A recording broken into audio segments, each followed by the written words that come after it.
The business case for gender equity in our workplace is kind of twofold. One, it's clearly the right thing to do, particularly in an industry that's been male-dominated for as long as it is, but it's far more than that also.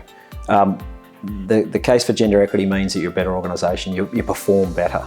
So there's that practical, logical component of every organisation wants to perform at its optimum, which is pretty compelling when you think about the fact that being a more equitable workplace makes you perform better in that sense.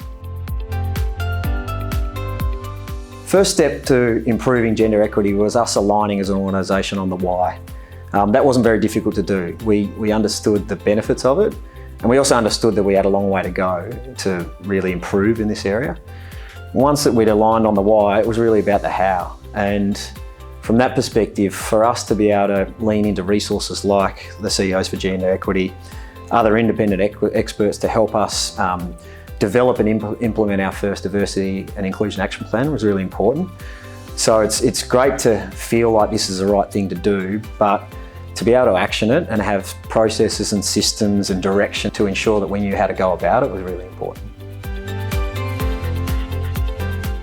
The first top action that had the most impact for us was to set really ambitious goals to create more equity in the workplace, and particularly through female representation, obviously throughout our board, our executive team and management team. But it just wasn't about quotas for us. It was also, I think, about creating that self-fulfilling cycle whereby when you have strong, independent, capable women in those roles, it creates an example for others to follow. And for our perspective, I think that worked incredibly well. Another key action that's had a significant amount of impact for us is being far more flexible with our business overall. So men, for example, having the capability to go and play a role and support the family, pick up children after school and do so in a way that, you know, historically might have raised some eyebrows as they're walking out of the office, but doing it in a way where they're really proud and comfortable doing that.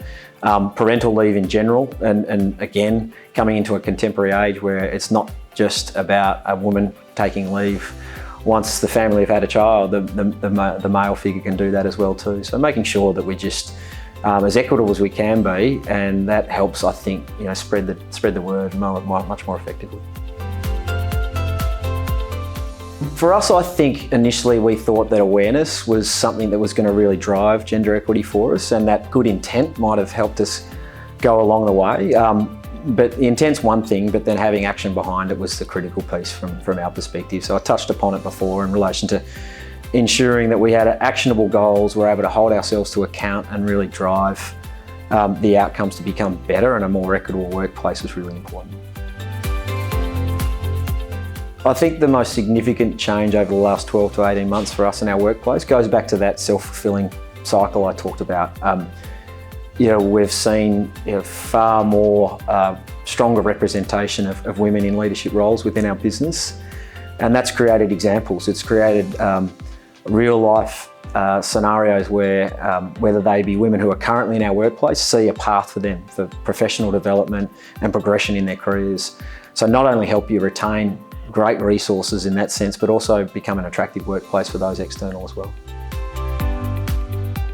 Yeah, my key personal learnings, I think, come from a fair way back. I was very fortunate to have a mother and a sister who are highly intelligent, capable women that set great examples for me from, you know, my earliest of days.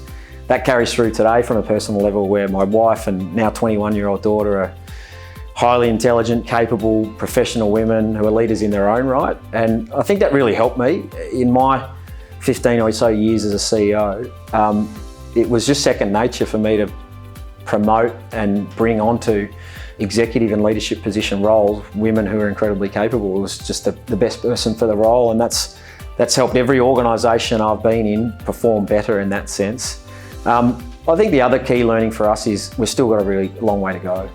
You know, we're in an industry whereby men have held positions of influence and, you know, key decision-making roles for over, you know, a century, and with that comes change can be difficult. So whether it be small things like language, you know, imagery on a wall, processes that need to, you know, come up to the contemporary environment, there's little things that we need to continue to focus on.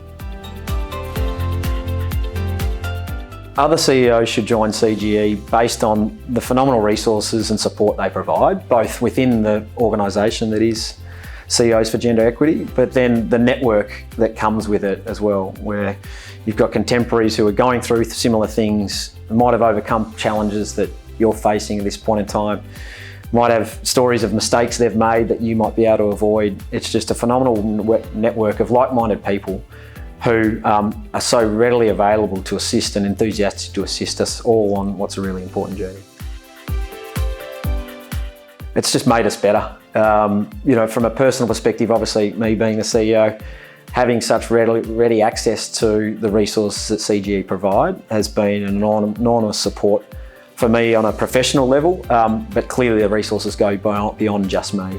Seminars that we've been able to attend, people that I've been able to send when I haven't been available to go to a function, and just, as I said, having that unbelievably capable and expert resource kind of on call is a pretty cool thing for us as we continue on this journey.